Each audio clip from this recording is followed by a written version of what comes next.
In this video, we dive into the movie The Predator's Badlands.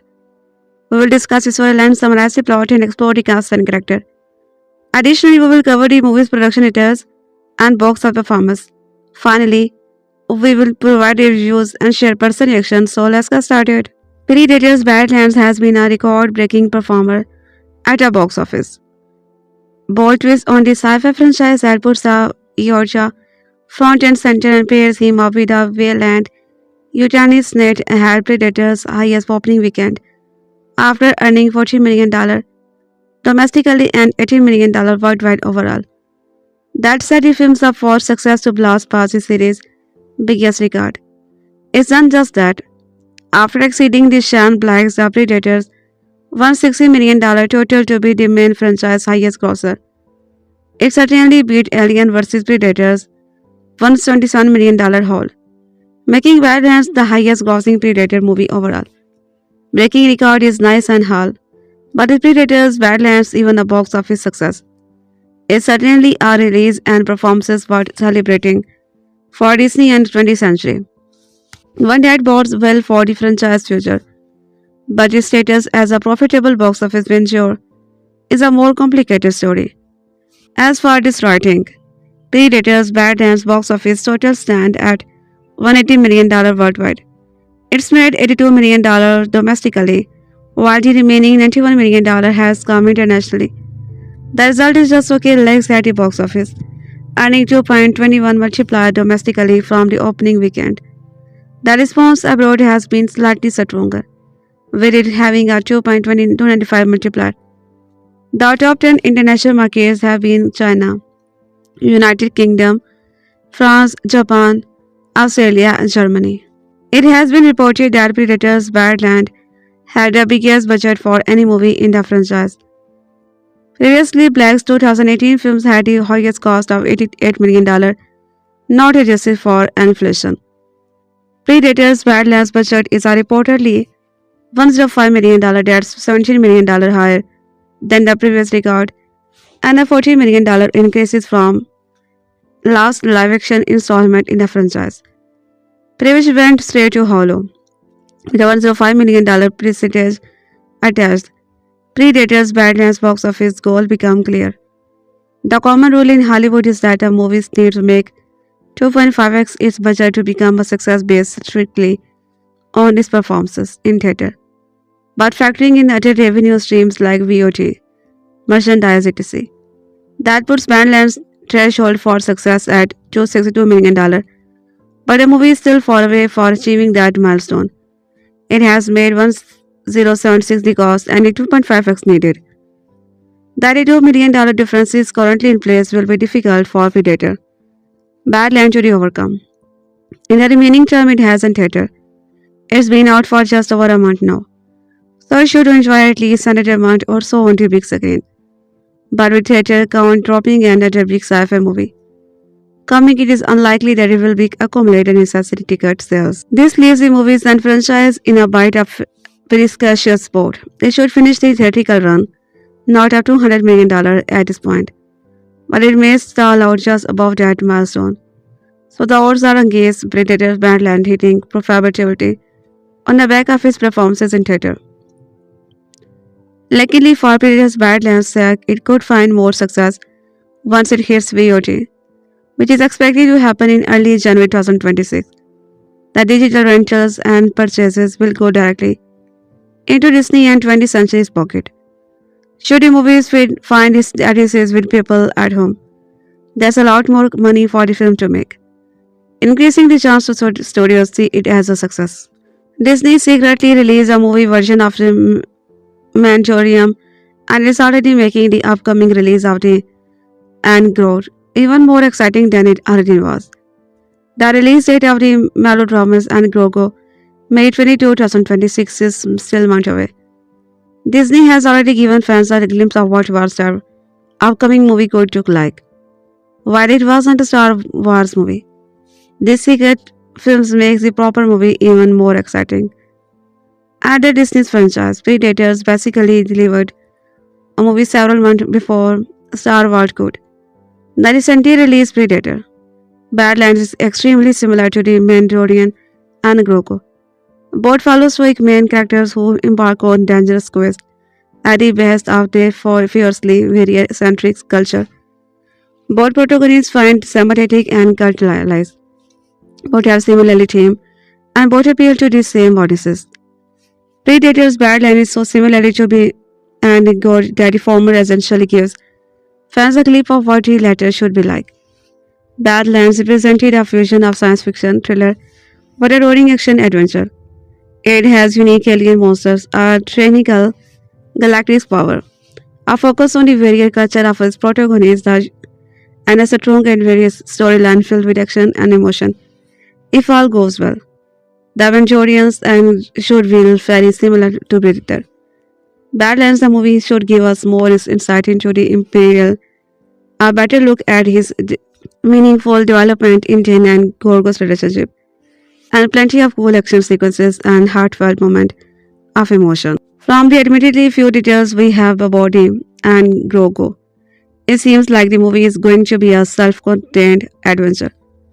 By the same way Predator's Badlands was. Badlands was technically the seventh Predator movie, not counting Alien vs. Predator, but it was not actually a sequel. Every character in Badlands from Jake to Thia was completely new and now only needed a secure city. Understanding how much a duty is to watch the Mandalorians and Grogu is seemingly following suit.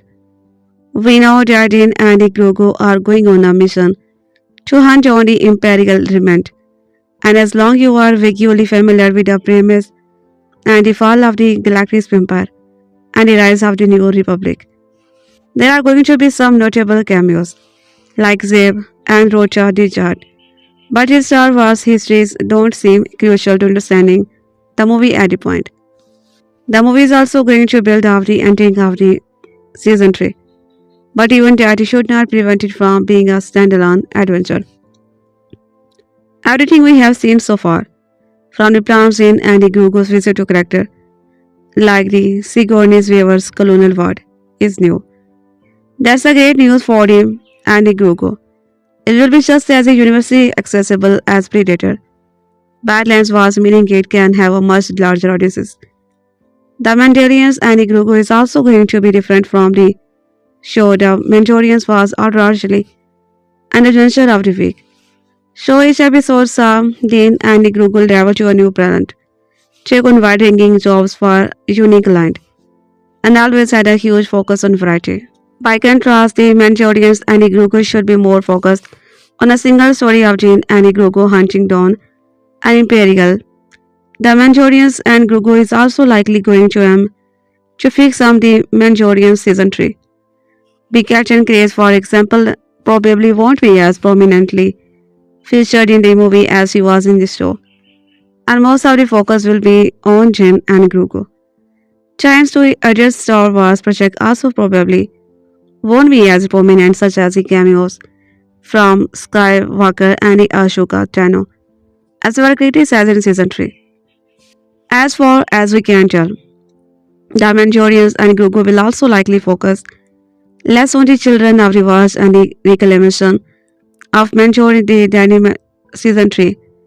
In short, the Mandalorians and the Grogu seem to be returning to the Targaryen and the Grogu's road and focusing more on their adventure than their lore. Hopefully, the Mandalorians and Grogu can follow Predator Badlands lead and a star. Predator Badlands has officially smashed the franchise box office, recorded the sci-fi action film's theatrical success continues.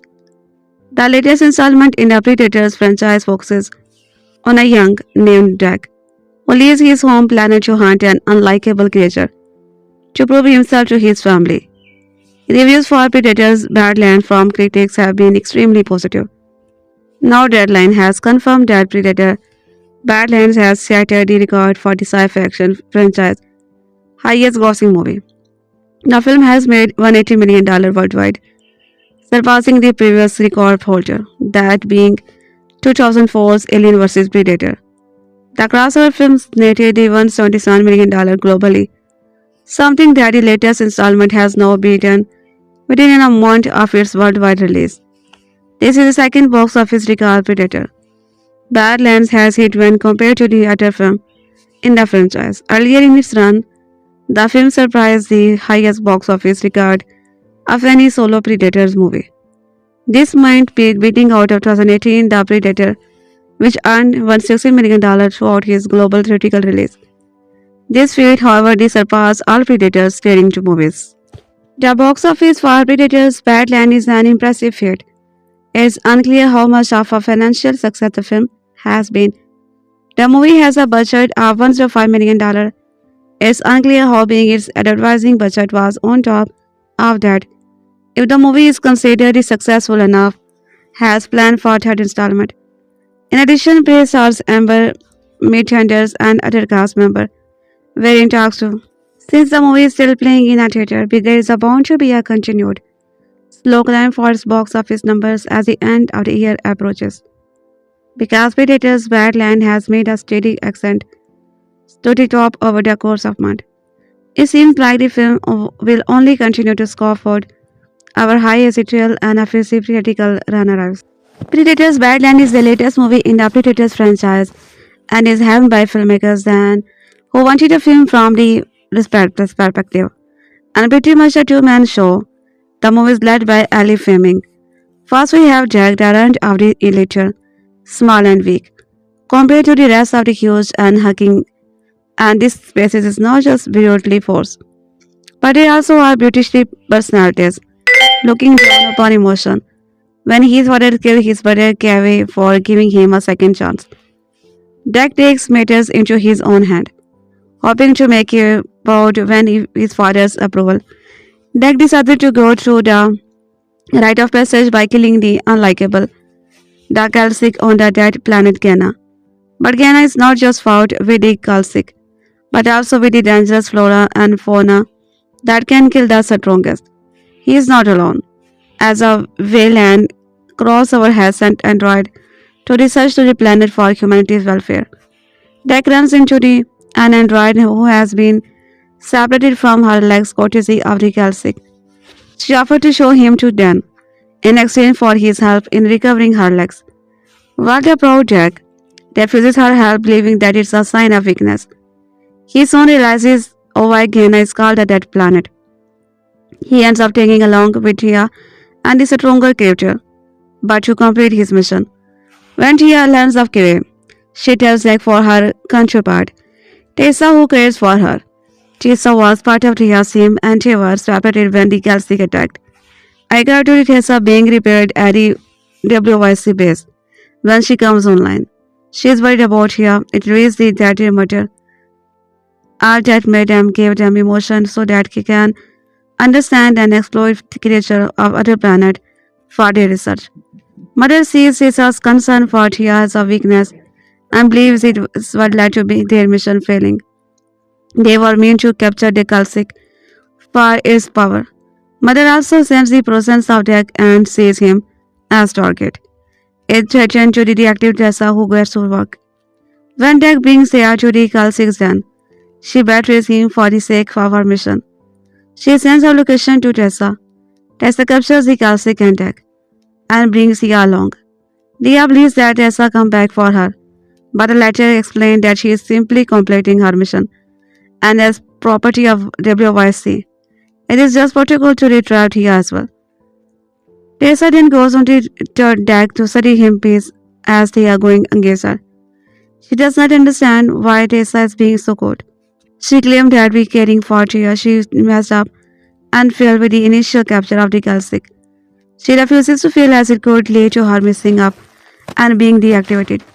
Instead, she decided to reactivate Thea for being weak and jeopardizing her. However, Tessa is not completely very fit for her emotion. Since her having emotion comes with a duplicacious condition, she develops a manipulative personality. She lies to Mother about Deck's escape so that she is not held responsible for it. Later, after killing the Kalsik, she smirks at Thea, mocking her for calling them sister. She shows no remorse when Thea claims they are not sister before Deck kills her. Deck feels betrayed and Thea uses him to help her team in capturing the Kalsik. He also blames her when Tessa tortured him. However, Thea stops Tessa and helps him escape. When Deck gets back to his ship, he recalls Kevin and Thea's speech about the alpha wolf being the perfect predator. He realizes that Kevin was a good alpha because he looked after someone weak like Deck.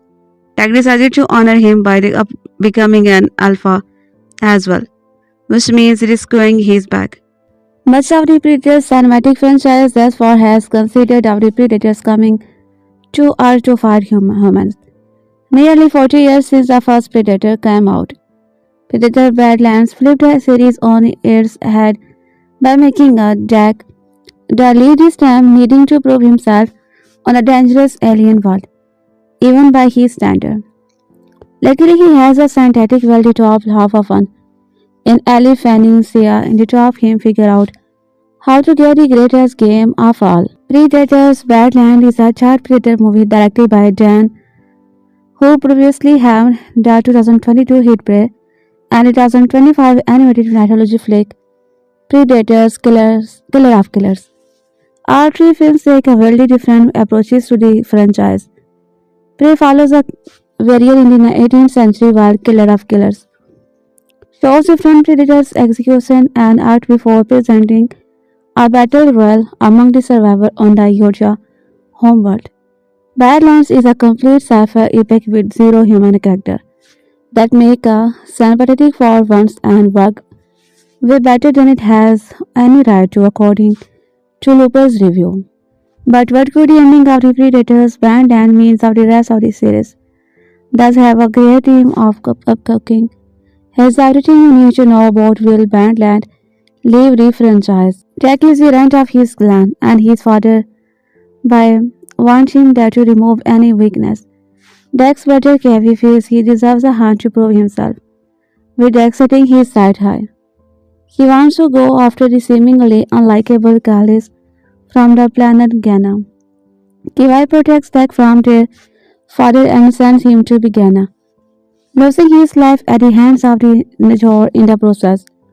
Dex struggles on Ghana to begin with as nothing is what it seems. However, he gets assistance from a synthetic droid owned by Wayland, the alien, named Thia. She is familiar with his world, as Wayland is also interested in acquiring the Kalsik, so she becomes Dag's companion, offering helpful hint on how not to die. Dag gets another companion in the form of Bird, a blue, primate-like creature that takes a liking to Dag and Thea, demonstrated by spitting on them after they help me defeat the monstrous creature. Dag decided to leave Bird behind, feeling as though they should not have to rely on anyone to complete his hunt. Hunt alone after all upon arriving at the former Wayland. Thea reveals how more corporate forces are on their way to get the Kalsik, which has regeneration abilities. Bardex makes his stand by battling the creature. Anyone the Kalsik gets the upper hand on Deck. It does not kill him when it has the chance. Deck reconnects with the bird and it realizes that the bird is actually the Kalsik child. Deck also recognizes that being different from others is not necessarily a bad thing, and he can use his ability to be part of a pack to his advantage. He ferries exploding bug, dart planet, and several other dangerous things he is encountered on the Ghana to help him make a stand and retrieve both the Kalsik and Thea. The team takes on the Wayland forces, resulting in final showdown with Tessa. The released Kalsik aids Tessa, but she unleashes some Georgia freeze gender inside the creature, blowing it up and seemingly killing it for good. Despite its regeneration nature, Tessa then aims her weapon at Thea, but Dex manages to kill her from behind, leaving him. Dex returns to Georgia Prime and battles his father, proving his worth by subduing him. At long last, Nijor acknowledges Dex as part of the clan, but he does not need the other Georgia now, especially nor Nijor. His father is eaten by a much bigger bird, who looks more like the Kalsik now. Before Dex, Thea and Bud can celebrate too much. A new vessel emerges and Dex announces that he now has to deal with his mother. It's hard to get a sense of Dex's tone when he mentions his mother has arrived since he is speaking Georgia. But given the ominous presence of her vessel, it does not seem like a good thing. Predator's lore can get a little messy when diving into the expanded universe. There have been stories where the Yorksha are seen as a more society. In short, a Yorksha is the female version of a clan leader, which is what we would be assume Nijor is a predator's. Badlands wild clan leader go on hunt on other planet. The men localized to Yorksha Prime, handling affair on the homeland. With that in mind, Dag's mother might have a better handle on how things are going on in Yorksha Prime, which can include the Predator's SQ battle or trading Predator killer of killers. Perhaps his mother wants him to play a more active role in this fight, which he may or may not want to engage in. After all, he has his own clan now and may even want to break away from Yorkshire tradition, including the kidnapping of humans and aliens from other world of their entertainment. This could have major notification for the future of the franchise. That being a sent from the Wayland Yotni, which are different from the Hybrid, confirmed that the Alien and the Predator franchises exist in same universe. This is not the case and most fans tend to ignore them entirely. But with Wayland Yotni now factoring into the Predator, a new crossover can occur. However, this is not necessarily these in the Predator Badlands. In fact, it makes more sense of Jan to stick with the Predator-centric stories, especially with Dex Mutter now in play. Actually told Gladger that he already has another idea. Disney secretly released the movie version of the Manchurium and is already making the upcoming release of J even more exciting than it already was. The Yorkshire have found themselves on the opposite side of the food chain with the Predators Badland. Classic Vegetarian at Vector FX reveal underwent some on major changes through the production process. Helmed by Prey and Killer of Killers, then the movie revolves around Jack, a young Yorkshire shunned by his tribe and nearly killed by his father, venturing to the dangerous planet of Ghana to bring back a trophy that would earn him respect. The trophy he elects to target on Ghana is that of the Kalsik, a creature deemed unlikable even by the Yorkshire, and who rules as an apex predator on the planet. Across Predators Badland 104 minutes runtime, Duck faces off against the Kalsik a few times, with the creature revealed to have regenerative abilities and incredible strength. Through his journey with a native creature named by Elle Fanning Thia, Jack comes to have a respect for the creature, attempting to free it from violent Yotni imprisonment in the movie's ending. In an interview with the Screen Rant, Grant Hermans to discuss their work on the film, VFX supervisor Shelton Topspeck and animation supervisor from the animation side of the process Replay revealed that Akosik had all these abilities which that you never saw on screen, with having endless ideas for the creature, only to realize this when it came time to put the sequences together. We don't have time to explain certain things. It could so that was pretty OP from the start. In terms of design, that was something you had to be revealed, but also something to play up in action sequences, especially when the Calcic and the Power Leader come together. How does a Power Leader fight a Calcic that can reignite it? We decided to seek a Gensal blade, throw it to the sort of overpower it that way. Replay also went on to reveal that the Calcic vessel features underwent a variety of changes through the development process, with some iterations had no tendril at all, while others had a more wavy design to them. Before they ultimately decided on a bone-like tendril structure to it. The animation supervisor also revealed that for the K6 movement, they looked at everything from here, which can be seen when it's pushing down on the top of the power leader and rappelling it open to the repeater in Jurassic Park. Big cats and even a little bite of King Kong. On replays mention of team trying to find these is quite emotional beats for the K6 in the Predator's Badland. Stopsex went on to point out that the films ensure audiences don't only see it as a monstrous creature. Particularly given the relationship between Bud and the Kasik is complicated.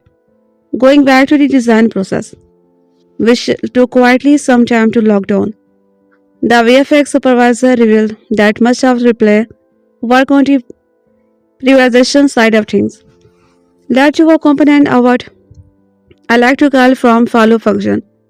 Shall don't stop stack. We had all of these aspects, like the concept of the recognition or the idea of the saw blade, that actually informed a little bit of how the design had to play out as well. Form follows function was certainly an aspect of the process in my mind. It's also very complicated because you need to survive that emotional side of the relationship with Bud. Are there similarities that you want to tease? Are there color scheme that you may see in both of them? Obviously, we opted for something that was really abstract in that sense because you could not really give it away. The Odyssey should clock it straight away, but there are similarities, but it has scale. And the tenders are an evolution that spawned from that. These things were all considered and all ultimately contributed to design choices in the final look of the classic.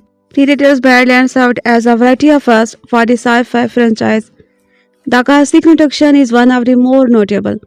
For starter, the creature is the first that Yorkshire has hunted on screen that actually has stood above them on the predator's prey chain, with a typical foe of humans generally putting up an appropriate fight, but only after learning of the enemy's existence. Additionally, apart from the Yorkshire defeated in prior movies, the classic is also the first intended trophy not to be killed by the alien hunter come to the end of the Predator's Badland. Initially, this came down to the recognition ability, with Jack ultimately taking the classic side and attempting to reunite it with Bud.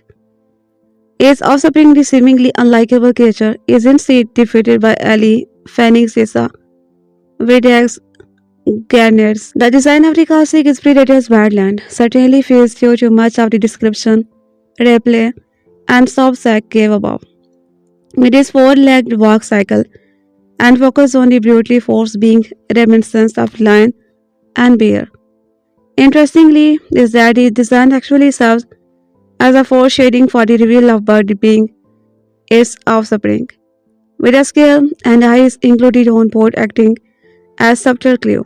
Even if the latter has different style of animation compared to its bigger parental figure, be sure to dive into some of our other Predators Badland coverage with our Predators Badland review, our guide on how Predator Badlands connect to the Alien franchise, teasing what next for the Predators franchise after Badland, on how he was inspired by Star Wars, 3PO and R2D for the film, a bending tradition secure Predators movie set in World War II.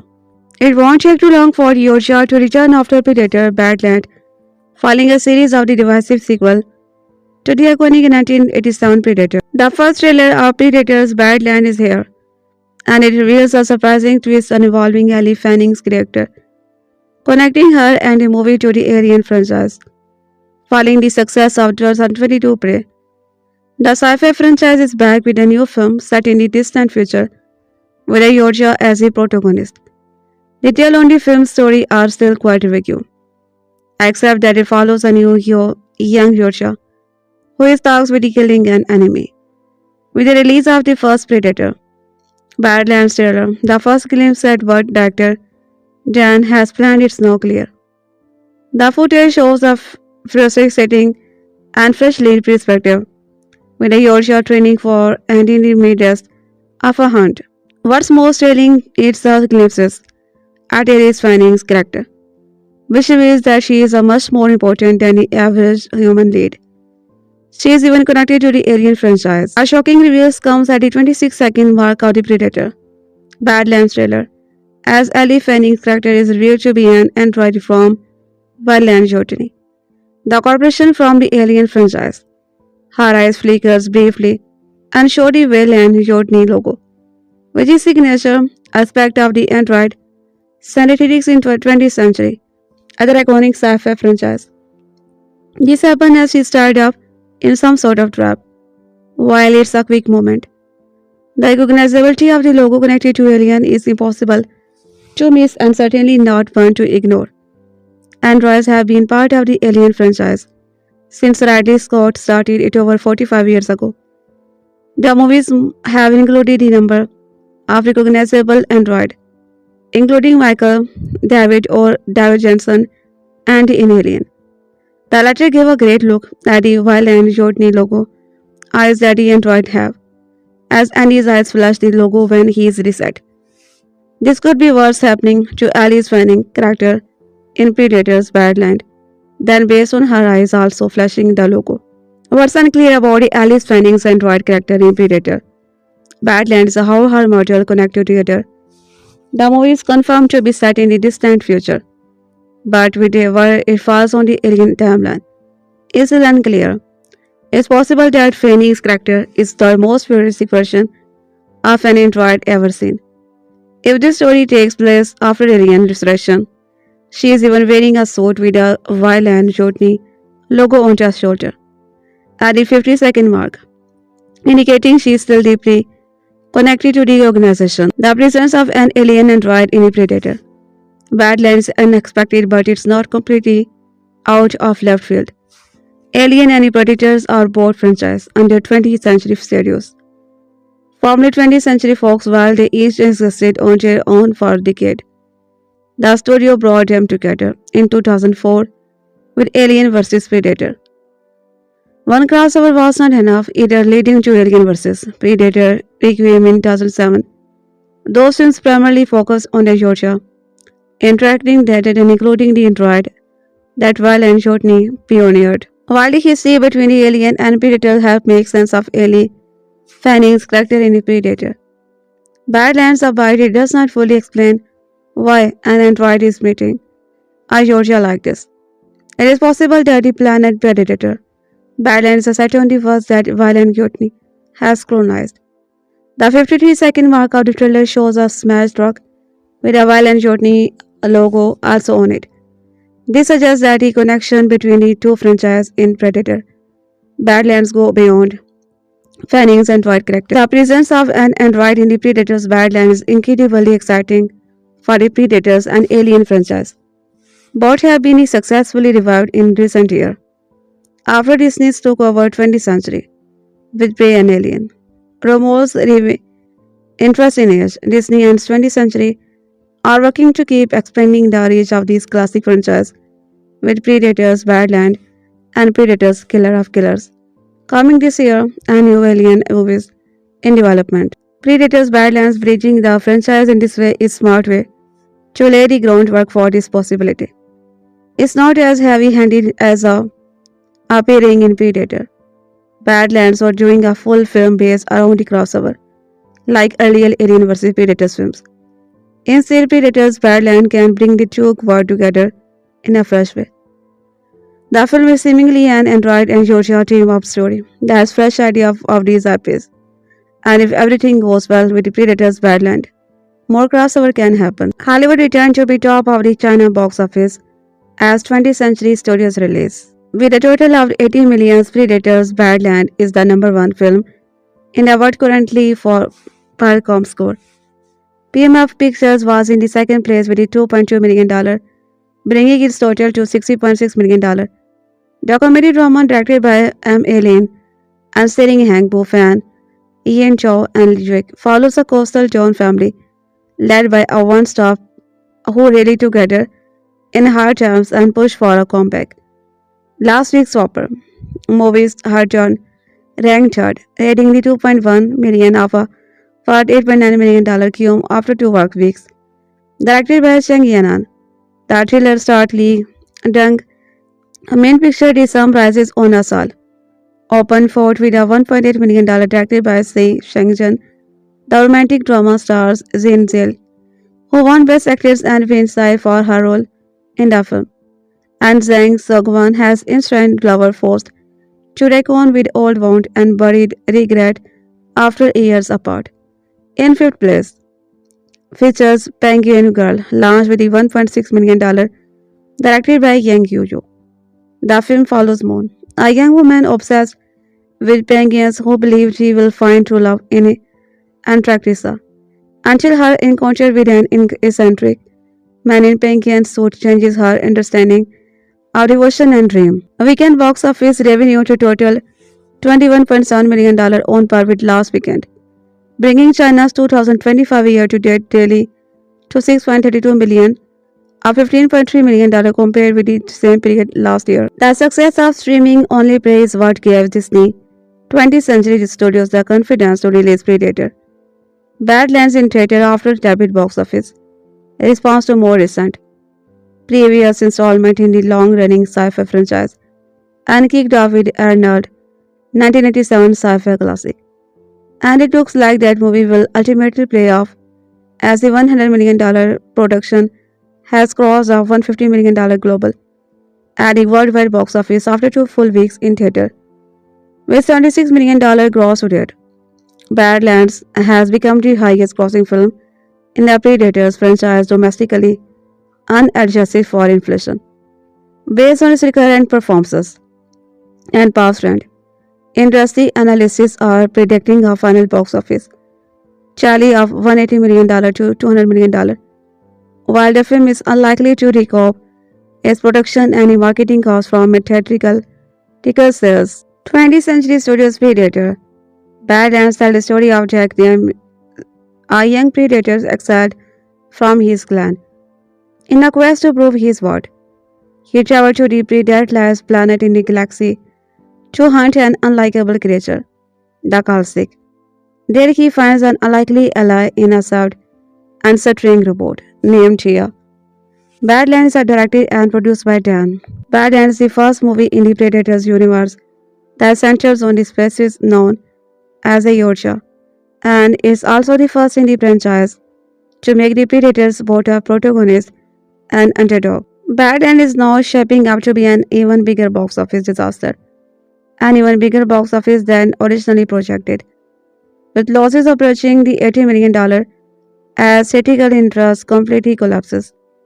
What was once estimated to lose around $60 million is now tracking significantly worse as the film's domestic run fizzles out and international diagnosis largely stay away. The Predator's Badland box office took another brutal hit in weekend 7, plunging 73.30% into just. The film also lost roughly 70% of its remaining theater. A clear sign exhibitors are done with it. At this point, the domestic box office is effectively finished. Those numbers fall well short of the delivery films needed to break even after production costs. Marketing and distribution expenses are factored in. Chart to be around 26 too. Disney was like hoping the national market would help soften the blow, but that did not happen. Overseas box office barely edged post domestic, and there was no late surge from key terrorists.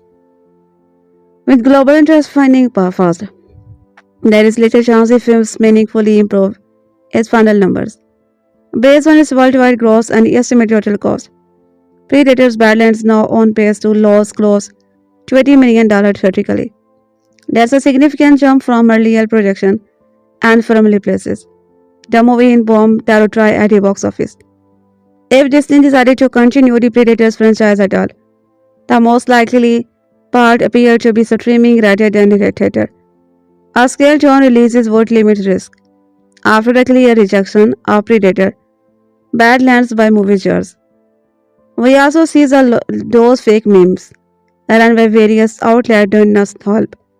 And yeah, Aliens vs Predators is still the highest grossing of the Predator film, coming in at over $305 million in today's dollar. The 1987 original starring Arnold also blew by the Badland, landing at over $280 million in today's dollar. Its domestic run also destroys Badland, with a massive in today's dollar twist that of Badland. The success of the streaming only praise what gave Disney 20th Century Studios the confidence to release Predator Badlands in theater after rapid box office response to more recent previous installment in the long-running sci-fi franchise that kicked off with Arnold 1987 sci-fi classic. And it looks like that movie will ultimately pay off as the $100 million production has crossed the $150 million global at the worldwide box office after 2 full weeks in theater. With $76 million gross to date, Badlands has become to the highest grossing film in the Predator franchise domestically. Based on its current performances and past trend, industry analysts are prediction a final box office tally of $180 million to $200 million. While the film is unlikely to be recouped, its production and marketing costs from theatrical ticket sales alone, when accounting for revenue separate with theater chain. In this new age of the movie's box office analysis, streaming right, eventual digital rental and purchases along The merchandising will likely put film in green eventually. On the film director Jan previously stated, Dak is a monster and he behaves ferociously as you would be expect. Gives the performances that incredibly powerful and intimidating but taps into the subtle to draw their decision. Dak is part of a character who are anti-hero, who are argues and yet you still pull for them to do the right thing. 20th century studios Predator. Badlands tell the story of Jack, a young predator's exile from his clan. In quest to prove his worth, he traveled to the Deadlands planet in the galaxy to hunt unlikable creature the Kalsik. There he finds an unlikely ally in a soft and stranded robot named Thia. Badlands are directed and produced by Dan. The success of streaming only prey is what gave Disney 20th Century Studio the confidence to release Predator Badlands in theater after its rapid box office response to more recent. January has Predators with 22 back to basic prey and this year's well received animated at killer of killers. Continued his streak with the PG-13 Predator. Predator's Badlands has now grossed worldwide after adding the $7.2 million during its fourth weekend in theater. That total figure is made up of $85 million domestic and $88 million international. It now means Predator Badland is the highest grossing movie of the Predator franchise, including the AVP films, having overtaken 2018 The Predator, which ended with $160 million. It's worth noting that Predator Badlands box office that total is being compared to figures for previous Predator movies that are not adjusted to inflation. But irrespective of the Badland place on any franchise list, it is more important to ask if Predator Badlands has done enough business at the box office to convince Disney to invest in the sequel it so clearly sets up. After 4 weekends in the theater and its box office numbers declining after a strong start, Predator Badlands is unlikely to cross the $200 million mark, factoring in the productions and marketing cost, as well as the cut of revenue. Theater take from ticket sales. A Badlands sequel feels like it's a knife edge. Predator began with the 1987 much-loved Predator, starring Arnold. Predator Badlands is a very different film. Less sci-fi horror, more mainstream sci-fi action. For the first time over, the Predator is the protagonist, with a Georgia called Dak, out to prove himself to his father by killing a monster on a dead planet. Along the way, he meets a violent saint called Thia, played by Elle Fanning in Alien Predator crossover. It's a big swing for Predators and for Dan, but he was uninterested in essentially remaking prior Predators movies for his no sequel. In a recent interview, said he was inspired by Terminator 2 when it came to making Badland. Terminator 2 Judgment Day was like a movie my mom could watch, he said. So that was a part of it for me, like how to make something that was bold and visceral but also emotional. Cyber Monday is your last chance to secure the best offer of the years before the holiday. If you are on the hunt of some last minute deal, where he wasn't uninterested in this essentially remaking prior Predator movies for this new sequel. In a recent interview, said he was inspired by Terminator 2 when it came to making Badland. Terminator 2 Judgment Day was like a movie my mom could watch, he said. So that was a part of it for me, like how to make something that was bold and visceral but also emotional. Your last chance to secure the best offer of the years before the holiday. We were on the hunt for some last minute deal. We are actively rounding up the strongest Cyber Monday discount, and you can all topics and price drops in these comprehensive. Who revitalized Predators with 2022 back to basic prey, and this year's well-received animated technology killer of killers continued his hot streak with the PG-13 Predator Badlands, which has enjoyed strong review from critics.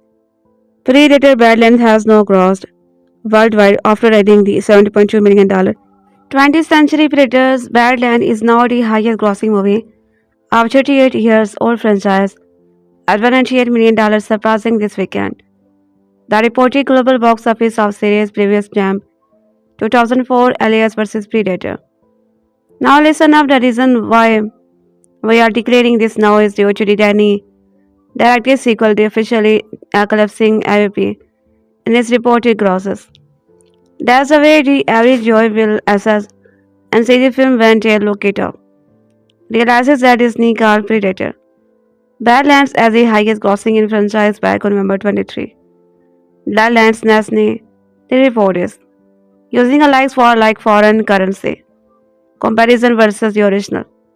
Understand that's how global box office is assessed, like for like compromission. On that Sunday, Predator Badlands hits the $159 million, which was ahead of AVP adjusted global final of $150 million. Top grossing foreign territories of Predator Badlands are China, $15 million, UK $1 million, Mexico $5.7 million. Has reinvigorated the Predators franchise, which began in 1987 with Arnold starring and Johan directing. It's at the time the peak reached a high of the this career, hitting $59 million at December. Domestic box office made the Predator movie Pray for Hulu, which dropped during the COVID. The gross was that the movie was so great, 74% audiences, that it should have played theater. Predator Badlands also received the franchise's best cinema score ever with an A. The unique take this time, the Predator is now the protagonist, the hunted one on Fear Planet. He is played by Demetrius and he help gets from a broken android played by Elle Fanning. The only thing about the Badland, and this is because it's sci-fi, it costs a lot. At $105 million before, several sources have told us that Alien vs. Predator, brought by the early millennium DVD era and the $65 million production, is one of 20th Century Fox's most profitable movies ever. Predator Badlands is proving that sometimes a franchise does just need a new perspective to be a massive hit. Under the direction of Jan, the most unique entry in the Predator franchise, has also become its highest grossing film domestically in just over a week in cinema, and is not done yet. When Prey was released on Disney Plus back in 2022, many Predator faces were outgraded. That the prequel movie was forced language on streaming while it could have been a hugely successful theatrical movie instead. While that is all in the past, Predator Badland is giving anyone a taster of what could I have been if that film I had been granted a cinema release by Disney. Instead, fans have had to wait a few more years to get to see a Predators movie on the big screen, and it has clearly been worth the wait. Bold decision to turn the franchise's villain into a hero, as well as dropping its several Easter eggs and connection to the Alien franchise to boot, has turned Badland into the most successful film in the franchise in terms of both financial success and its review. Ahead of the release of Predators Badland, fans were intrigued at how it would be able to make audiences root for one of the monsters that they had come to know as a franchise villain for almost 40 years. As it turns out, very easily. Predators Badlands scored an incredible 85% score from critics and at almost perfect 95% from audiences. This combined with the A cinema score made the film the best reviewed movie of the franchise. And now it has a box office result that pretty much gives the cat balance to do whatever he wants next with the saga. So far, Badlands has made over $135 million at the box office, including more than $60 million from domestic theater, well over its $105 million budget, and making it the highest grossing movie of the franchise. After just 10 days on release, while the film still has some way to go to match Aliens movie massive $350 million haul. The strong want for more could be enough to entice more people into cinema over the coming week. The film needs just over $20 million to pass the Predator $159 million worldwide total. While the Predator's franchise goes from here is not clear yet. Clearly has other ideas that he would like to pursue, and it is hard to be imagined that he will not be given the chance to continue with his plan with an Alien sequel already in the work, and Alien Art getting a second season renewal. The real questions many fans want to have answered is whether we will get another full-blown crossover are a true sci-fi franchise, over a decade after the mixed result of the previous attempt. At this point, it is almost unthinkable to consider that it might not happen. Predator Badlands was a hit of Disney and 20th Century Studio at the box office this weekend thanks to an $80 million haul that was evenly split between the domestic and international territories. Predator Badlands' first weekend in theater set a record for the franchise. It was the best opening for a Predator movie to date, by beating all previous record holder the Predator from 2018. It's better than the expected performances for the ninth Predator movie, the first to be the theatrical release under Disney's ownership of 20th century. Ahead of Badlands' release, the movie was expected to earn somewhere around $60 million according to Variety. The film PG-13 rating helped bring in a wider audiences, something of a double-edged sword for the Predator's workout, which is zero to R-rated film. But directors Dan latest take on the nearly $40 million all-action franchise does not really delve down the violence. Badlands is noisy, explosive, and bloody, but the splatters of gore primarily burst from Georgia and Wayland Jordan's land, soaking the screen in the bright green and milky white blood.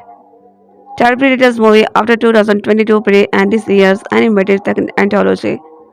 Killer of Killers does not rehash the plot of previous movie, instead leaning on the spirit and the iconography of the franchise. It's a deviation for sure, leaning more into the quirky sci-fi buddy action and even lighter comedy, and smartly tapping into the similar ritualization Alien franchise with co-star Elle Fanning as the end right here. Like the summer's Alien Art Predators Badland show that they are still fresh, without needing to constantly one up or make a previous movie. Despite the change in tone and perspective, Badland is clearly resonating with the audiences. Once again proving that contribution to the Predator franchise is a net positive one. Hopefully for Predator fans still hungry for more. Badlands box office performances will give the director more leeway to get creative with the brand under Disney. At this point, I would even trust to make a proper new Alien vs Predator movie, set on one of the most dangerous planet in movie history. Predator Badlands is an exceptional sci-fi action thriller with memorable character, beautiful and terrifying animal, a structurally and air-tried script, and lead performances that deserve to be included in discussion of this year's best, but likely won't because much of their brilliance is novel. It is a memorable entry in the Predator franchise, with enough familiar situation and high-tech hunting gear to satisfy hardcore fans of the series. But a story that stands alone. Most impressively, it's a sincere consideration of what it means to be human. Even there are zero humans in it. None of the above will surprises those who followed recent development in this franchise. This entry and its two predecessors, the all-Native American sci-fi western prey and the animated anthology Predator Killer of Killers, were directed by Dan. His takes on Predator's formula have an alchemical originality. They make sure to include situation and images the fans of the franchise have been trained to expect, but they are so structurally, tonally, and visually distinctive that is possible to say which is the best. Different but sequel is more like it. They have the obsessive constancy of George Romero's Zombies picture, John who Hong Kong shoot 'em up, and thrillers all of which meant seemingly limitless supplies of inspiration from materials others had written of as unworthy of serious intention. That ends the first Predator's movie to have Predator as its main character. The story begins on the Predator's home world. The species is known as a Yoja. They are a violently aggressive culture in the vein of the King on, worshipping Satan and loathing every misinfection of vulnerability. The main character is Dak, a young predator who wants to be officially recognized as a warrior, but has been excluded from consideration due to his youth and small stature. After Dak narrowly escaped being killed by his own father, the chief of his tribe, he flees to Ghana, also known as the Tet Palanet, where he aimed to kill a falsely invincible predator that has slain all other challenges and take its head and simple home to daddy. The first section of Predator's Badland is a pure survival story about a newcomer in a wilderness who must learn about the terrain, flora and fauna to survive and get closer to his goal. Think of a movie like Robinson Crusoe or Castaway, but translated to a science fiction setting. The opening section is perhaps too familiar for its own good tribal outcast plot. Return is as old as nature itself, but it becomes fresh and exciting when Jack lands on Gaina and he realizes that the entire planet is determined to kill him. Predator and Aliens series were owned by 20th Century Fox, now wholly owned by Disney. First started connecting them decade ago in Alien as Predator, comics and films. But this movie merges them much more decisively. Like Jack Thia came to Jenna in search of Super Predator, known as the Kausik, a spiny bristling dagger-toted thing that's probably 10 meters tall. What Ince uses is a wonderfully persevered body movie. Fanning initially plays Thea as a tragic but charming cook in the mode of Diane Keaton. She is so relentlessly inquisitive and friendly. Too many planetary exploration movies only seem interested in big, scary carnivore. This one has plenty but is equally interested in smaller creatures, including herbivores, insect and planet. And it delves even deeper into world building by showing that all of Ghana's creatures are aware of their fellow beings. Tools are an important part of this story, as they always are in Predator's film. Deck has his own important gear, of course, and uses it with flair. But like many a human adversary battling Predator, there are times when he is deprived of his preferred weapon and gadgets and has to use what's around him to kill a foe before it can kill him first. There are abstracted and multi-variant notion of family floating around in the script as well. This thankfully serves more as thought prompt that cheesy inspirational slogan. Deck and Thea's invocation of fathers, brothers, sisters, and mother. The Korean company startership take order from a master computer card conveyed a primal association and respective possibility that such would entail. The stark personality differences between Tia and Lisa show how familiar labels like sister can mislead and manipulate. The refurbished and reactivated Lisa is a broken doll who is impervious to sentiment and loyal to the company that killed and resurrected her. But he can't recognize he is because he is too human. There is also a big-eyed, dog-faced Simonian called Bud, who joined you, mirroring Jack's gestures and Rachel like a child imitating person. To its credit, Predator Badlands is a never content to invoke concept like tool, family, or weakness, and only let them drive us image a plot of embellished character. Film does both things well. Instead, in a conversation between Tia and Jack, as well as in the intricately mapped out action sequences, it shows how such a concept can be used to defend or attack, reveal lies or conceal truth. Jack and Tia's interaction expand both of their mind, opening them to new meaning and giving them permission to make choices they would not have considered otherwise. Tia never thought of Lisa as a sister until Jack suggests that charm effortlessly describing his brother.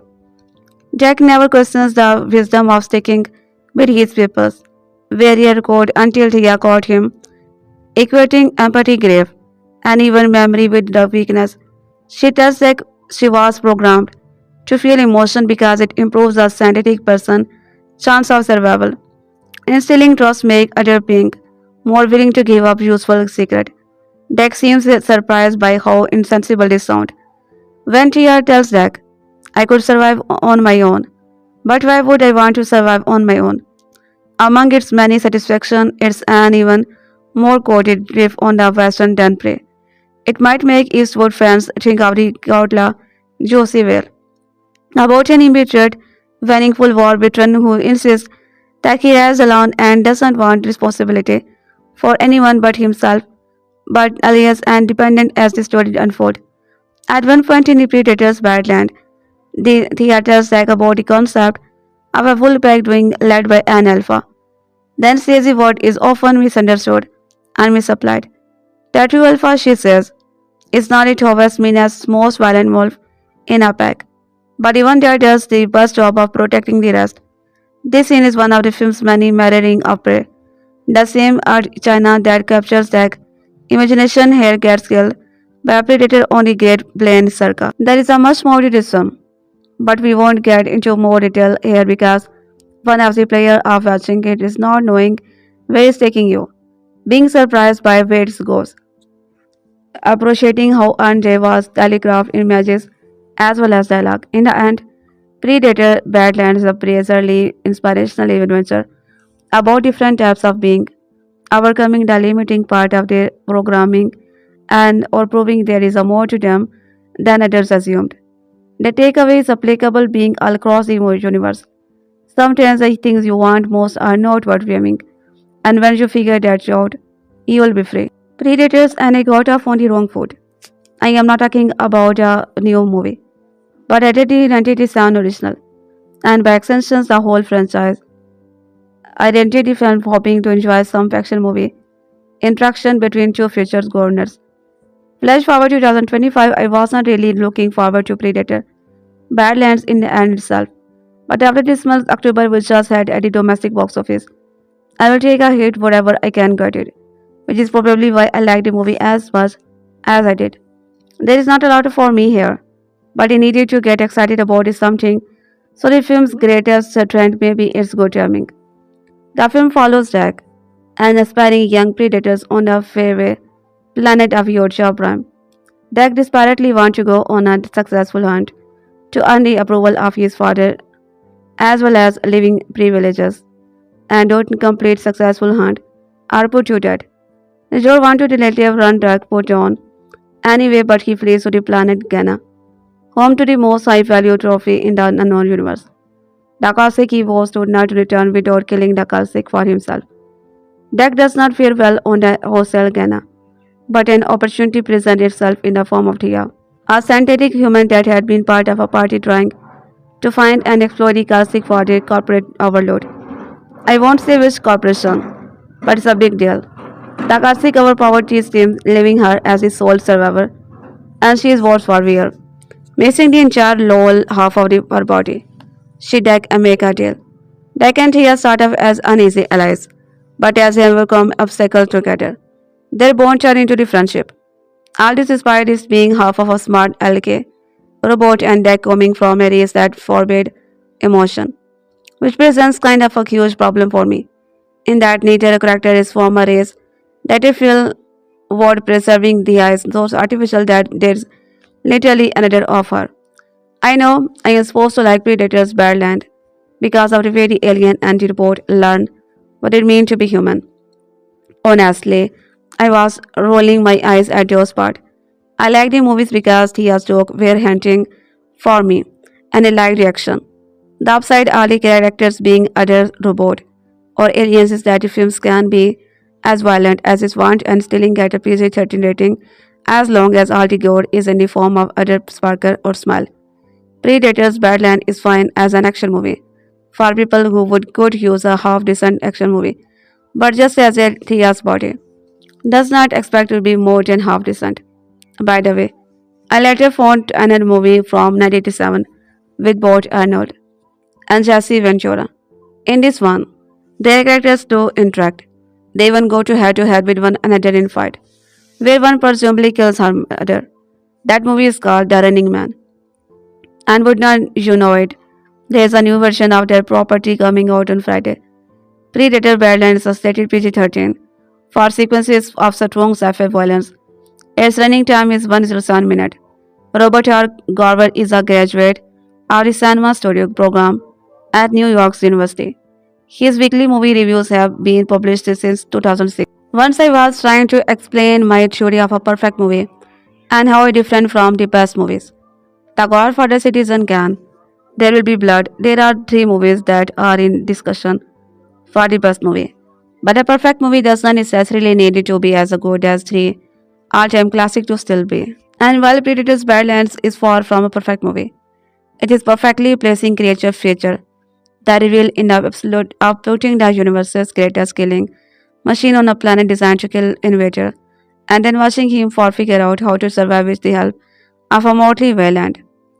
Jack Susher is a young Georgia hunter, an errant of his clan. Jack's father hates him for his weakness and wants his older brother, Kevin, to kill him. When the brother refuses, the father kills him. But not before Kevin can send Jack to the Kiskana, the dead planet, where he will hunt the deadliest game of all. No, not man. He does wind up going to be toy with man's creation in his own image. A saint killer called Tessa. Tessa is the identical sister of Thia, also played by Fanning, who aids Jack in his quest to slay his dreaded Kalsik so he can reconnect Thia's torso with her legs. Predator's Badlands is rockily funny in a notch note. China Fai in 30s rock sort of way. Thea characters on and on a body Yoja and the creatures of this dead planet. Thea and Dex encounter an adorably and murderous armadillo of sorts along the way, and simply everything on this planet is trying to kill Deck. At one point, the hungry Deck picks up a juicy looking grub for a quick protein snack, only for the latest burger to start developing hive and explode a few moments later. Looking for drop stone from the sky near Deck in order to inspire poison, dart shooting. Look again, this is not the original Predator. It's almost an entirely different genre of movie. More CGI heavy creature franchises like the King Kong and Godzilla series of monsters movie. There is a certainly wordlessness to the action sequences that has plagued the series of Predator 2010 onward. And I continue to be a slightly off by the whole conception of the Predator series, which boils down to this disrespected underdog are actually really great and we need to be nicer to them. You guys for more only anonymous with his fate read my review. That's sad. The goofiness of Jack and his newfound clan, and the inventiveness of the myriad ways in which the planet they find themselves, or want to kill them in a simply too entertaining to dismiss out of land. Yes, it's occasionally a little silly, even a little cheesy. I know it does not have much use for subtext.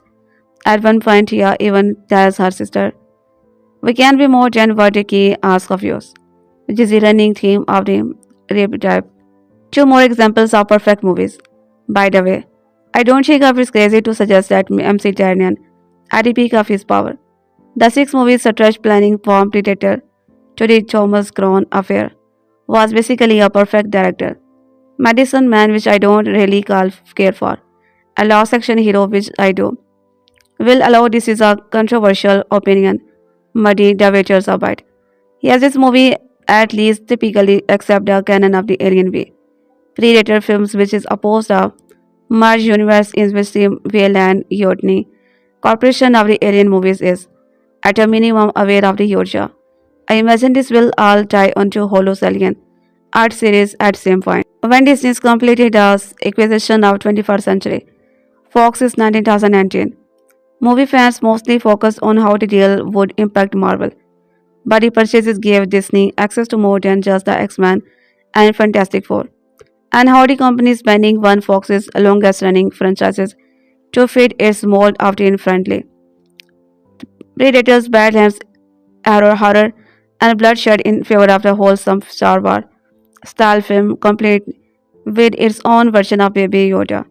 The actor Dan has made for Gloria, Predators films with the Lane Prey, and the stylish animated anthology Predator, Killer of Killers, which were both release of Hulu original. But his first critical film is the series maintained a B13 rating by avoiding anything but neon green Georgia, blood, milky sneak fueled, and some monster guts. While there is a plenty of CJ packed action, there is no real tension. Part of that is because Badlands flip and usual predators trick by centering the film on a sympathetic Georgia rather than humans being hunted by a relentless killer. Dak is a young, raunchy predator named to walk to life, unless it travels to be extremely hostile that planet. Gannon kills a legendary beast called the Kalsik. Upon arrival, Dak quickly teams up with Thia and our guess he also encounters a sort of the monkey hybrid with Baby Yoda, vibe cute, useful, and extremely plot relevant. Rather than the focusing on fear and violence, Badlands goes for love through the odd couple dynamic of chatty snake and stoic hunter. In another funny scene, but irritated Jack by making everything he does to prepare for bed. Thea tries to pursue Jack that the most intellect hunter is not the lone wolf but the alpha who protect his pack. It's all surprisingly wholesome for a franchise that began with a terrifying still hunter murdering the paramilitary soldier. Badlands feels less like a Predators movie and more like part of the Avatar franchise. Another property Disney got in the Fox manager. It is with the same theme of questioning what you will sacrificing for your family. Biological or found and environmental exploitation. Richly rewarding character who appreciate the beauty of nature and learn to use it in respectful fashion. Just like in Avatar, none of these themes are especially deep, and villains are cartoonishly evil. But while Avatar delves further into an exploration of grief and loss, Badlands quickly move on to more whimsical fare. There is a whole fight scene involving Thia's dismembered legs that adds a distracting chase in beat to what's otherwise the film's best action sequences. Like Avatar, Badlands mostly exists to deliver a lot of impressive CGI. The creature design is excellent, but any classic are extremely expressive, and there is a wide variety of other creatures eager to kill Deck. Ghana is a death trap, but a well-engineered one, where animals use it leader trained to find and get creative new ways to devour each other. Something eating something else in the background. A few of the monsters are reminiscent of creatures in alien art. The destruction they unleash in the wetland is far more performance functionally than anything on the FX show. The similarities is a reminder of the terrifying setting that Badland takes place in and how odd it is to see a practically family-friendly version of it.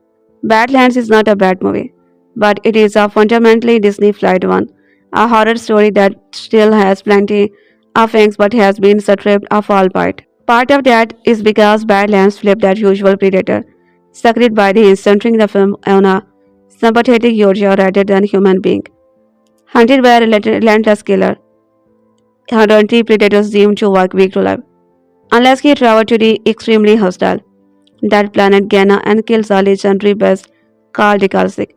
Upon arrival, Jack quickly team up with Thia and Avarigers Violent Yodni's net. He also encounters Bud, a sort of armadillo monkey's hybrid with the baby Yoda vibes. Cute, useful, and extremely plot relevant. Rather than focusing on fear and violence, Badlands goes for love through the odd couple dynamic of chatty snat and stoic hunter. In another funny scene, but irritates but by mimicking everything he does to prepare for bed. Tia tries to pursue Jack that the most elite hunter is not the lone wolf but the alpha who protect his pack. It's all surprisingly wholesome for a franchise that began with a terrifying steal hunter murdering the paramilitary soldier. Badlands feels less like a Predator movie and more like part of the Avatar franchise. Another property Disney got in Fox managed merger. It deals with the same theme of the questioning what you will sacrifice for your family. Biological or found and environmental exploration, richly rewarding the character who appreciate the beauty of nature and learn to use it in a respectful fashion, just like in Avatar. None of these themes are especially deep, and the villains are cartoonishly evil. But while Avatar delves further into the exploration, Badlands built to a gracefully but rewarding ending that leaves just enough for the future open to go in all sort of directions then follow up to the prey and predator. Killer of killers. Badlands focus on a young hunter named Jack and his effort to prove his worth to himself and to his tribe.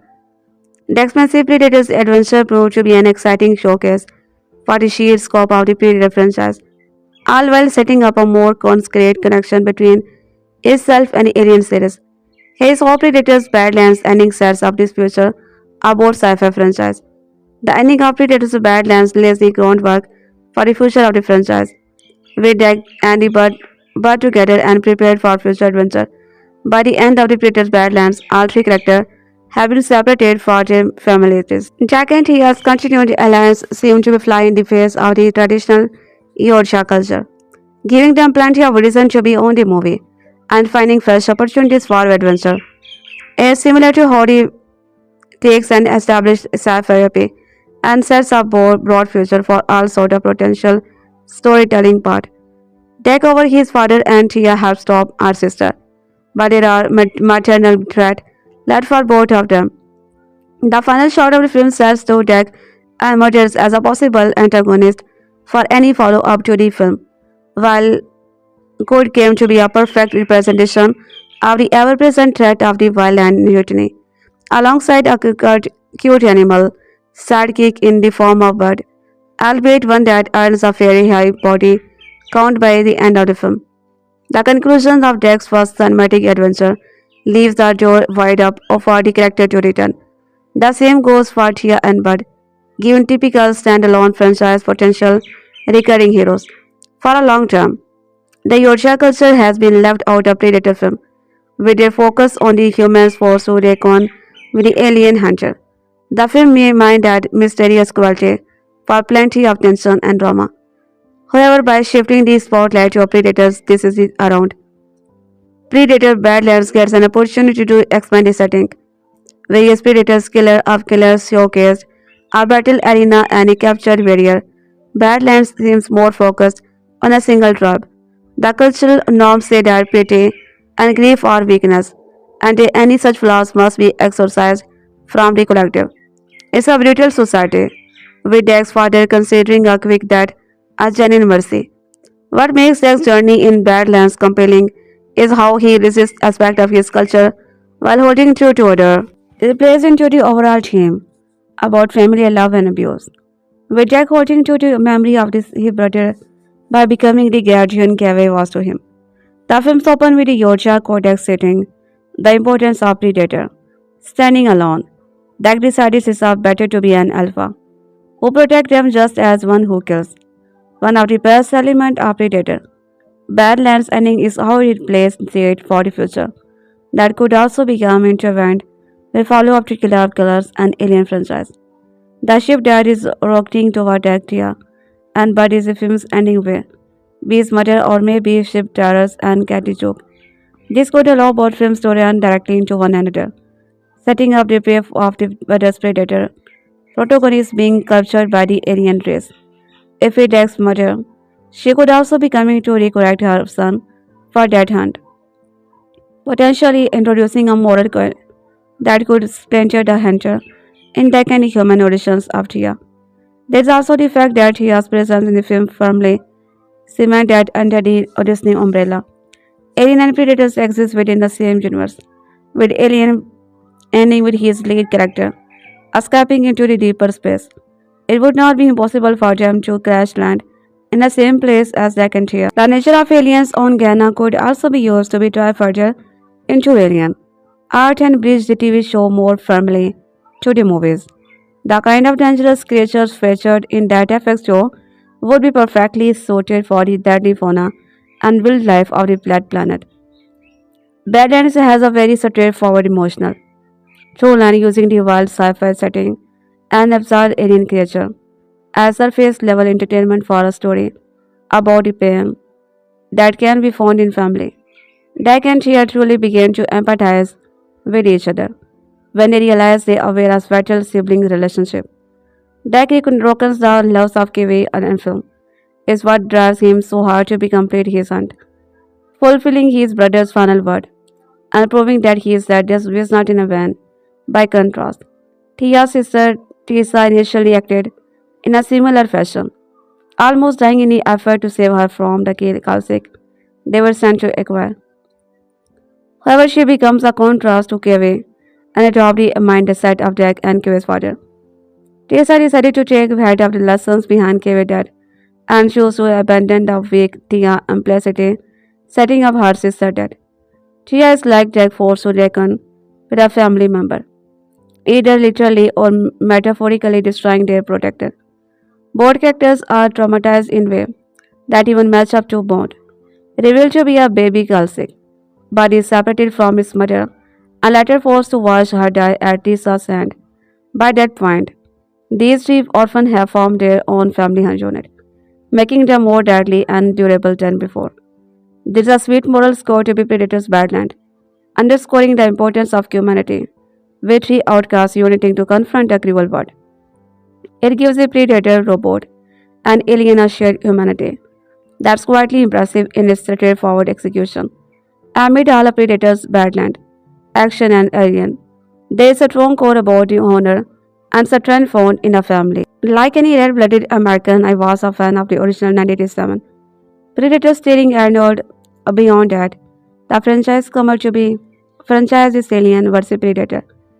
Alien versus Predators and then Robot is Predator. The some of them were not bad. The first Alien versus Predator was good shockingly fun, and I did not actively dislike Sean Black 2018 entry as much as others did. But with 2022 Predator made arguably the first great Predator film. He did not just reinvent the franchise, putting a barrier of commendation against one of the first Predator to land on Earth. He almost made it relevant. He made it interesting, and holy hell, that movie rocked. It's hard to imagine anyone improving to Prey, especially without Amber Butt's Predator Badland reviving their franchise again, planning the ferocity of Prey with what might be the most purely enjoyable entry in this series. Predator's Badland is a blast, clever, funny, and surprisingly emotional.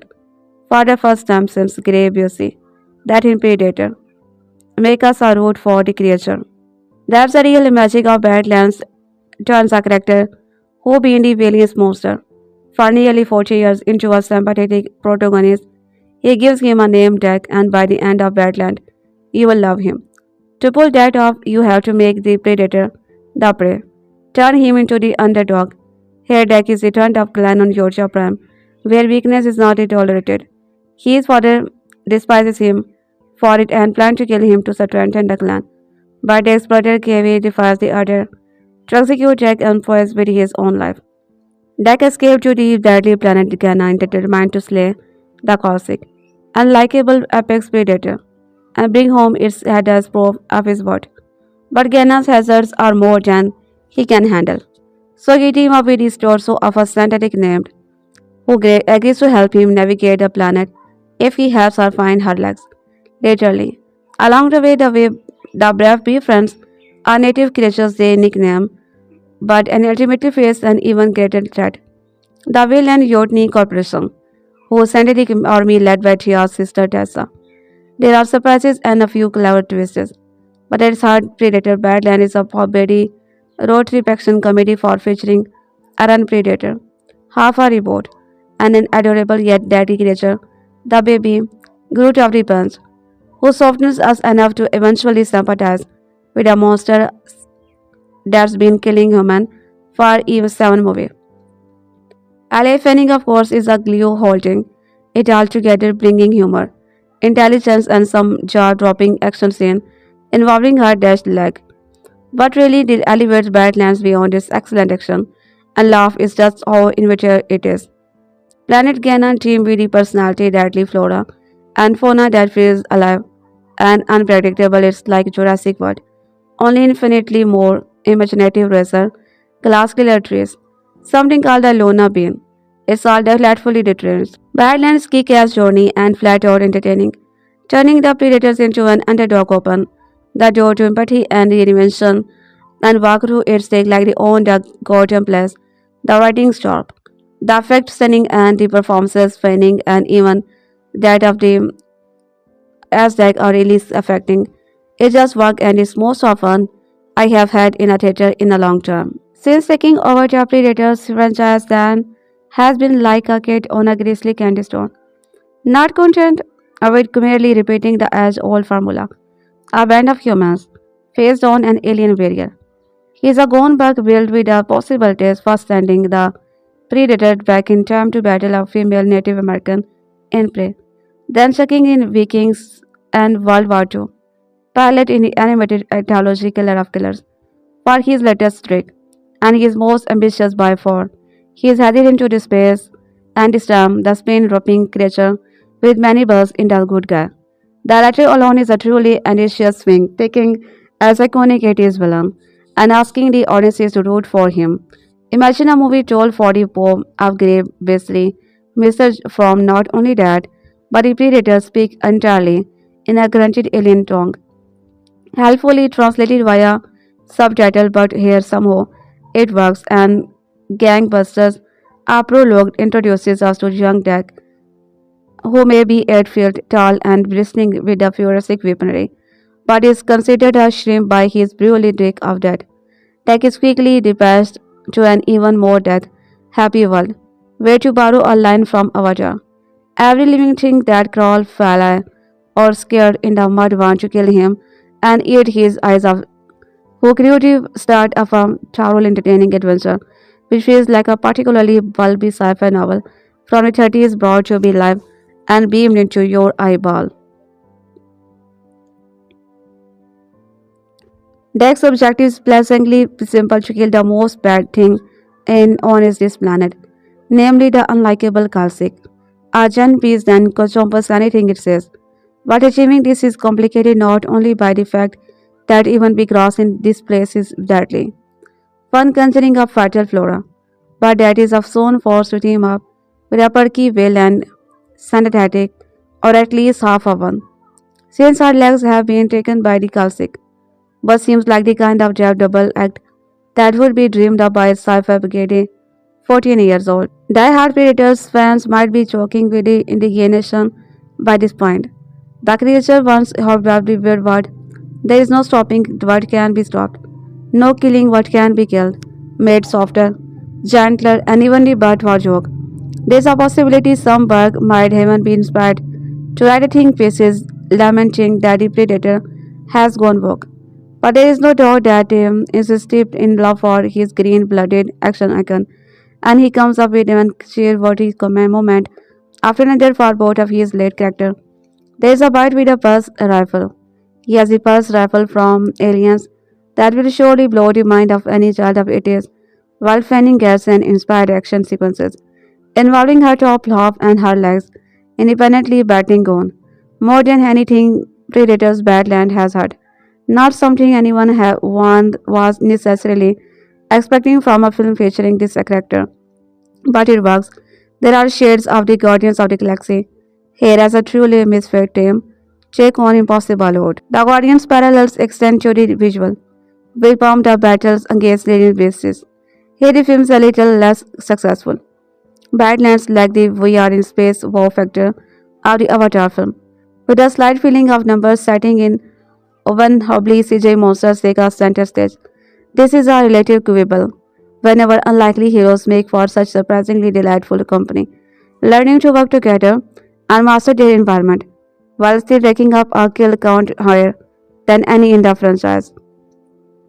To indulge his most bloodthirsty since their blood is white, not red white, still allowing the film to come in as a twilight.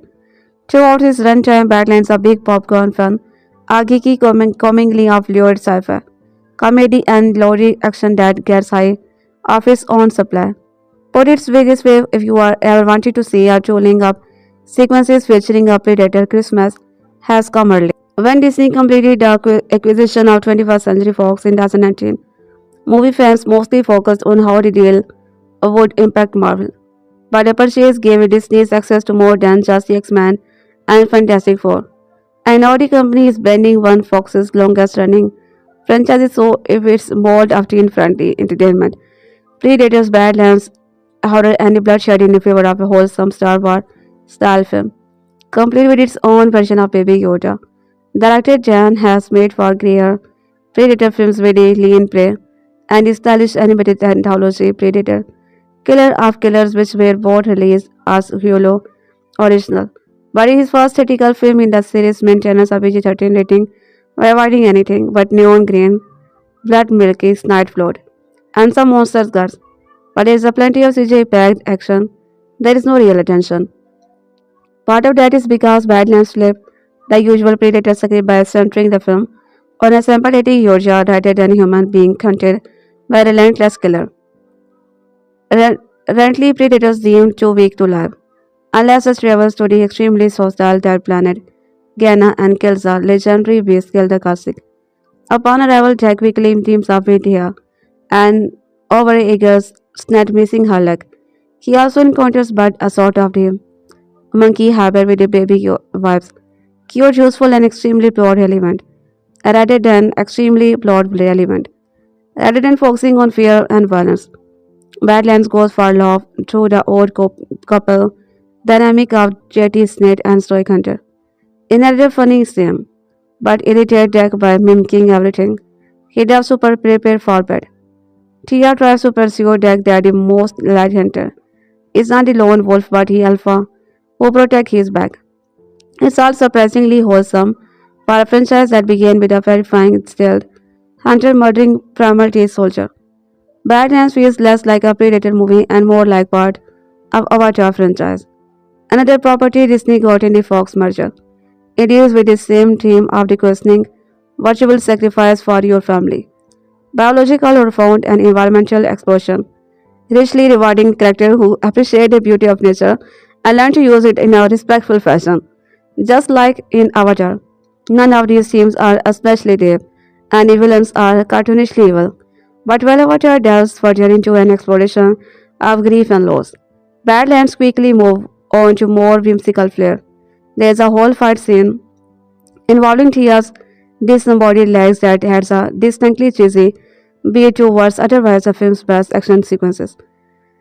Like Avatar, Badlands mostly exists to deliver a lot of impressive CGI. The creature, a few of the monsters are reminiscent of feature in Alien. Destruction they unleash in the Badlands far more perfunctory than anything on the FX show. The similarity is a reminder of the horrifying setting that Badlands takes place in and how odd it is to see a practically family friendly version of it. Badlands is not a bad movie, but it is a fundamentally Disney fried one, a horror story that still has plenty of fang but has been stripped of all by. Growing up, my older brothers and I had a drop, and short rule. The idea was pretty simple.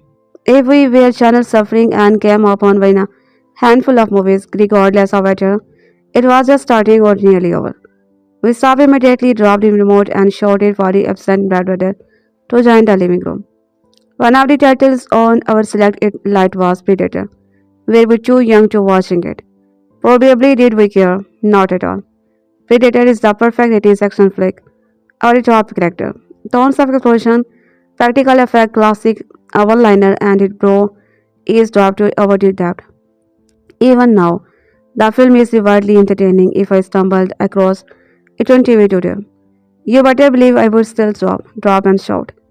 Except I would be shouting into the phone at my brother. Then came Predator 2, a couple of failed attempts at a crossover with the alien universe, and reboot that mostly missed the mark. Prey managed to surprise me. It was not the absurd magic of the original, but it was entertaining, grounded, and reminded us why we love Predators in the first place. One of the biggest flaws of Predators, Batman, is simply being in that universe again. There is a thrill in watching character navigate the deadly world of the Georgia, and the movie keeps action coming at a solid pace. Unlike some of the franchise misstep, this one does not linger too long on exposition.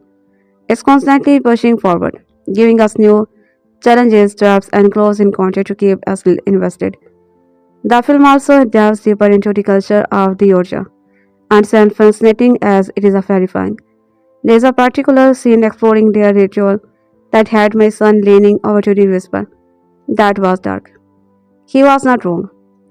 Badlands does a great job showing the predators not just as mindless hunter but as part of highly ritualized, violent society. This exploration of their culture gives the movie some fresh respectively, especially since this time the predator is more of a protagonist than an antagonist surprisingly. They even managed to make the alien likable, which is so small feat. Adding Elle Fanning as here was a smart choice.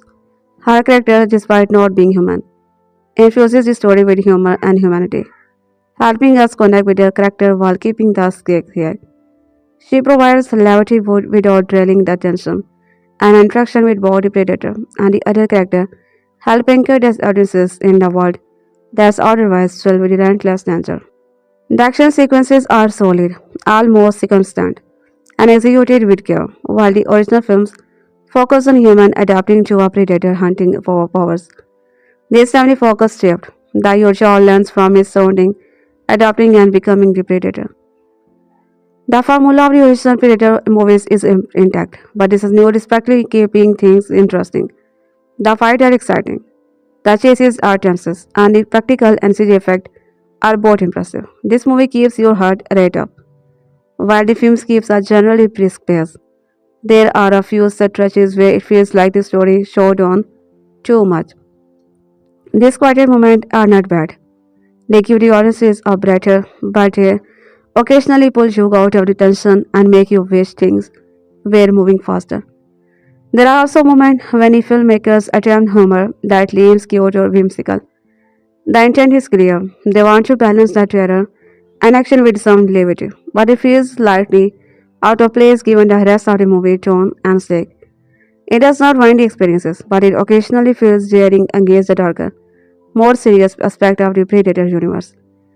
Predator Badlands takes the franchise in a new direction and is actually rated PG-13. That has not happened since Alien vs. Predator in 2004.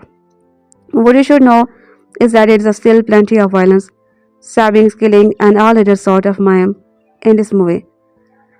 The reason it gets a PG-13 is that none of involves any human. In fact, there are no human in this movie. Everything being killed as either an alien or a synthetic robot. So there is no blood. Well, no red blood anywhere. There is no foul language in this movie either, but parents should be aware that the storyline include darker, scarier tone. After all, it's a predator movie, meaning there are literally predator out and about looking to kill for sport. When it comes to foul language or sex, both are minimal to non-existent in this movie. Predator Badlands is an entertaining addition to the Predators franchise. It offers plenty of reaction, deepens our understanding of Yorkshire culture, and introduces characters like Thia to balance the carnage with humor and heart. Seeing the Predators as a protagonist as a fresh take, and constant intention and intense set paces make the movie with the price of admission. That said, it is not perfect. A few pacing and moment awkward humor keep it from fully achieving neutral and cohesion of the original while it does not reach the height of the 1987. Predator it comfortably outpaces most of the old sequel and reboot that have come before.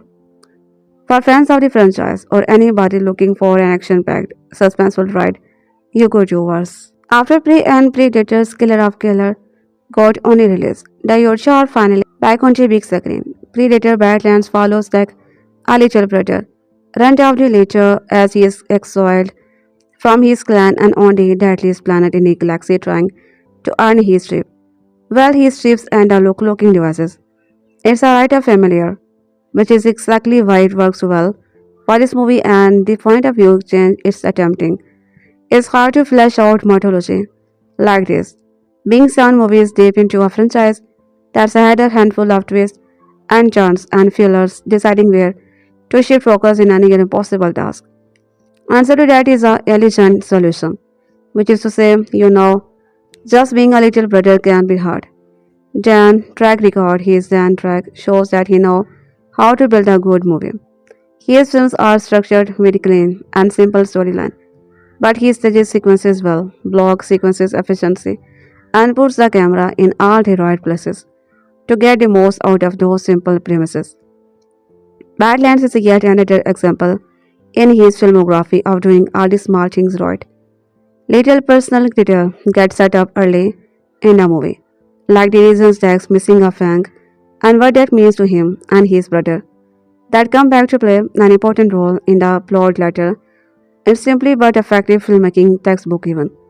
But most importantly, there's always a relatable, emotional core to what that's what made Prey and Killer of Killers such a novel to introduce in the Predators canon. Naru and Killers of Killers cast of poor frozen, bastard from across time all had proper emotional reason to fight and survive. The other half of the protagonist though is Dex new violent Jodney Snakeball. Is programmed to be an ox kind of synthetic that ultimately learns as much from Dex as he does from her hair. She's got a hard-coded good nature that takes her on a similar emotional journey as her new Georgia bestie. She's got a well-some quality that I don't think has been seen outside of some quieter family-based moment in other two Predator entries. By the end of the movie stop, Thia has some of the most charming and creative ass kicking in the whole story, and Fanning really pulled it off. But the ass kicking that had me chuckling and guilty. That was all Dex. There is a moment in the final act that had me saying yes, that is the Predator. Granted, it seemed a little late in runtime, but it is definitely there. The fighting is a mix of clever use of his surroundings and brutal head some toming, which by the way is how I would describing the action in all the best of Predator as a franchise. But speaking of the ass kicking, that they are on a distant alien planet is really the only reason the movie is PG-13 as the first known R-rated Biocha, and this movie still goes pretty hard. The biggest difference is that it's all alien gore splashing around. If it were people like it was spray and killer of killers even. The brutality with which Jack goes about his business would be an easy R rating. Aesthetically speaking, the creature's design is pretty good. The alien dead planet is populated with the revenue, flora and fauna, and while they compare unfavorable to the creature of Avatar.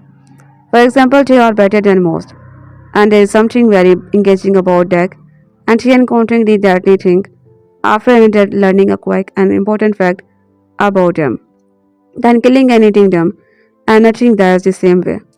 All those one things we see him fighting in the trailer. Not a single one of them gets a repair dispatching. To be fair, there is also a certain amount of an old honcho shoulders cannons here. Cuteness is a this movie. It makes sense and it makes the story along. So it's not cuteness just to sell toys or shill a new ride at Disneyland. But it is ironically an alien ideas in a Predators movie. Some of it work, some of it does not, of course, but Deck is such an earnest young Georgia. The kid tries to make a joke. It's one of the moment that does not really work. But it plays as that overly literal style of humor you get from characters like the Terminator. He is just a programmed a certain way, and he is slowly learning a different way. But even the joke that did not fully land. I appreciate your effort. Once you open the door to Georgia having a language, they can immediately start telling you who they are.